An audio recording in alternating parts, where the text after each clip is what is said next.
और आज अरविंद केजरीवाल को हाई कोर्ट से राहत नहीं मिली है।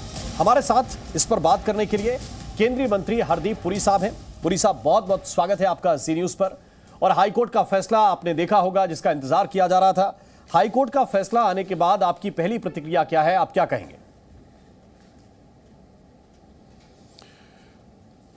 नमस्कार जी, मैं आपको याद करवाना चाहूँगा कि जब महामारी के दौरान लोग बहुत ही गंभीर स्थिति में थे, हम सब लोग, उस समय सितंबर 4, 2020 को केजरीवाल जी ने एक कमेटी बैठाई नई एक्साइज पॉलिसी बनाने के लिए। और देखिए, महामारी के दौरान लोग मर रहे थे, लोगों को ऑक्सीजन की ज़रूरत थी, लोगों को वैक्सीन की ज़रूरत थी, पर केजरीवाल जी का जो दिमाग था वो नई एक्साइज पॉलिसी के बनाने में कहा। और ये नई एक्साइज पॉलिसी इन्होंने बनाई 2021 के आखिर में, नवंबर के महीने में। और जब उन्होंने देखा कि घोटाला जो है उनकी अपनी असेसमेंट से कई गुना आगे बढ़ गया, तो 2022 जुलाई में इन्होंने पॉलिसी को रिवाइज किया। तो आज कोर्ट ने, लर्नड हाई कोर्ट ने, जज साहिबा ने क्या कहा? उन्होंने ये कहा कि Kejriwal ji not only in his personal capacity because he was involve in the formulation of the excise policy, but as AAP Aam आदमी पार्टी के कन्वीनर के रोल में इन्होंने किकबैक्स डिमांड किए। और जो प्रोसीड्स हैं इस क्रिमिनल एक्टिविटी के, वो चलते चलते गोवा के चुनाव तक पहुंच गए हैं। और जब ये सजेस्ट किया गया कि जो अप्रूवर, जिसकी एविडेंस आज आगे एनफोर्समेंट डायरेक्टरेट ने रखी कि ये ठीक तरीके से नहीं अप्रूवर की स्टेटमेंट मिली, तो जज ने डांट लगाई और कहा कि ये जो कानून है 100 वर्ष पुराना है, और ये इसलिए नहीं कि 1 साल पुराना है। ये जो अप्रूवर ने स्टेटमेंट दी है ये कोर्ट के सामने की है, तो अगर आप इसको क्वेश्चन करेंगे तो आप कोर्ट को भी क्वेश्चन कर रहे हैं। और देखिए इसका बैकग्राउंड क्या है। नवंबर 2023 से इन्फोर्समेंट डायरेक्टर ने 9 बार कोशिश की, 9 बार इनको समन्स भेजे, पर कभी कहते रहे कि मैं बहुत व्यस्त हूं, मैं कभी कहते रहे मेरा ये कारण, मैं नहीं आ सकता। ऑन द 9th अटेम्प्ट जब इन्होंने इनकार कर दिया, रिफ्यूज कर दिया समन्स को, तब इन्फोर्समेंट डायरेक्टर के अधिकारी इनके घर शीश महल में पहुंचे और फिर इनकी गिरफ्तारी हुई।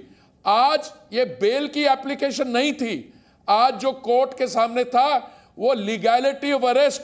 It was questioning section 19 of the prevention of money laundering act. और जज साहिबा ने अच्छी डांट लगाई, कहा कि एविडेंस है और कोई ये नहीं कह सकता कि अभी चुनाव हो रहे हैं इसलिए हमें इम्यूनिटी है अरेस्ट से।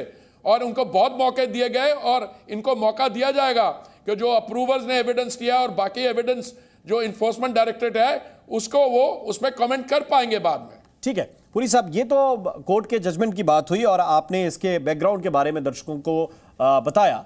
लेकिन एक चीज, अभी जो नया नैरेटिव गढ़ा जा रहा है, पॉलिटिक्स असल में नैरेटिव्स पे ही चलती है कि आप क्या बताना चाहते हैं।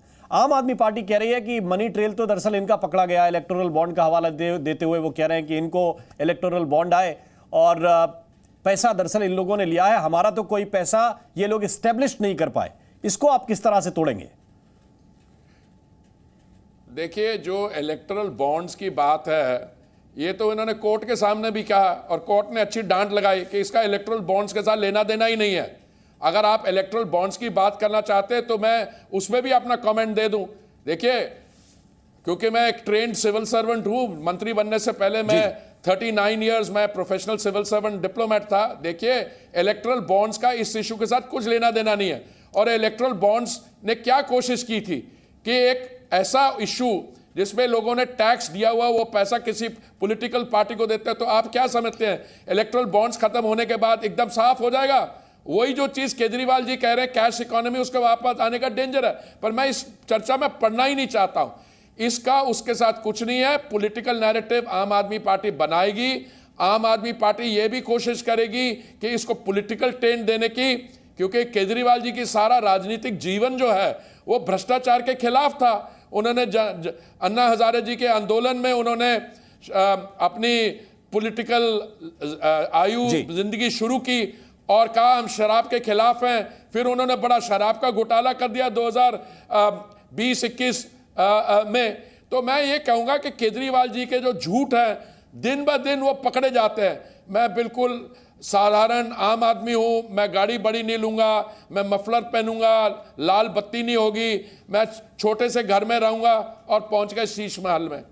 मैं शराब के खिलाफ हूं और इतना बड़ा शराब का घोटाला कर दिया, खुद उसमें डूब रहे हैं। लेकिन पुरी साहब, अब उन्होंने तो पॉलिटिकल कैंपेन ही जो लॉन्च किया है इलेक्शन को लेकर, वो कह रहे हैं जेल का जवाब वोट। क्या दिल्ली की जनता इस पॉलिटिकल कैंपेन को मानेगी? देखिए, मैं तो समझता हूं जो शराब पीने वाले लोग हैं वो भी इनका झूठ पकड़ लेंगे जी, और जो तो वैसे शराब के खिलाफ है तो वैसे ही जवाब दे देंगे। तो देखिए, केजरीवाल जी ने जो ट्राई किया है ना, इसको पॉलिटिसाइज करना, ये बात आगे बढ़ी नहीं है और बढ़ेगी भी नहीं। हमारी जो जनता है वो बहुत मैच्योर होती है और वो इनके जो रोज की नई कहानियां जो ले आते, कभी कोई इश्यू, कभी मोहल्ला क्लिनिक आए, वो महामारी का सामना करना पड़ा। जिस समय ये शराब का घोटाला कर रहे थे वो मोहल्ला क्लिनिक भी बैठ गए और फिर कहे जी लोगों के इलाज के लिए पैसे नहीं थे, वो विज्ञापन पे पता नहीं कितने 100 करोड़ रुपए खर्च कर दिए। तो केजरीवाल जी का मुझे लगता है कि पॉलिटिकल फ्यूचर जो है ना, मैं समझता हूं कि इनको एक बार अपनी जो गलती है उसको एक्नॉलेज करके और ईश्वर से और जनता से माफी मांग लेनी चाहिए। लेकिन हरदीप सिंह पुरी साहब, केजरीवाल का पॉलिटिकल फ्यूचर क्या होगा ये आपको कंसर्न नहीं है, लेकिन कंसर्न दिल्ली के फ्यूचर की तो कम से कम होनी चाहिए। अब इस सिचुएशन में जबकि चीफ मिनिस्टर जेल में है, आप बता रहे हैं कि मोहल्ला क्लिनिक या स्वास्थ्य व्यवस्था या दूसरी भी चीजें वो सफर करेंगी, तो फिर केंद्र सरकार की क्या पोजीशन होनी चाहिए? एक मिनिस्टर से भी मैं पूछ रहा हूं और एक पुराने ब्यूरोक्रेट से भी मैं ये पूछ रहा हूं कि अब सिचुएशन में क्या भूमिका सेंट्रल गवर्नमेंट की होनी चाहिए दिल्ली के लोगों की बेहतरी के लिए?